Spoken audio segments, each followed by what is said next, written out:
Ngithabatha lo mzuzu ndibulise umzi wakwa Sobopha, amakwati odikela, umzi wakwadangazele, owushe omjoli, izihlobo zalamakhaya omabini, inkokheli zokuhlala nenkokheli zorhulumento, nabo bonke abantu bethu abathe ngqwadalala kule nkundla beza kunika isidima kambe besithi ndlelanhle ku-Pro.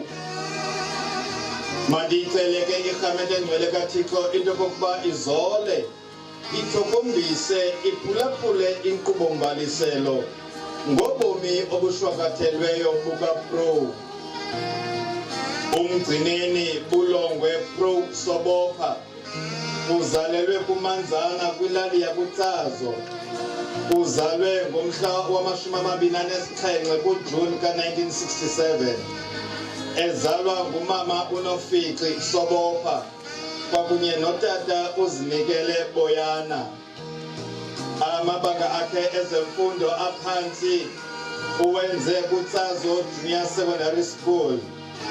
Waze amabanga wakhe aphezulu wayokuwenza kuManzana Senior Secondary, eGwakubana Senior Secondary, nathe wayokwagqibezela eFalo Senior Secondary School. Kulapho ke athe waphumelela khona ibanga lakhe leshumi. Ngonyaka ka-1990 waye waqala ukuxelengela inyama kwisebe elisengcobo lase-FNB. Emva kweminyaka embalwa uye washiya apho wabuyela esikolweni. Kulapho ayokwenza khona imfundo yakhe enomsila kwidyunivesithi yaseKapa. Uxelengele inyama kwalapho e-UCT ithutyana ngaphambi kokuba aqalise ukuxelengela inyama kwano-college ngo-2003. Nekuthe esaxelenga khona wasutywa kukufa. Ngonyaka ka-2005 wazimanya ngeqhina lomtshato nentombi yakwaMjoli uwushe uThokozile Dangazela, nebathi emtshatweni wabo uThixo wabasikelela ngabantwana ababini, u-Indivile kwakunye noZuqhame.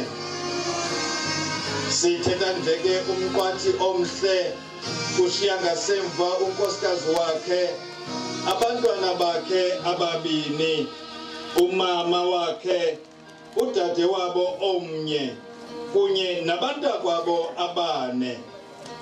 Lala ngoxolo mqwathi, dikela, ugqatso ulufezile. Amen.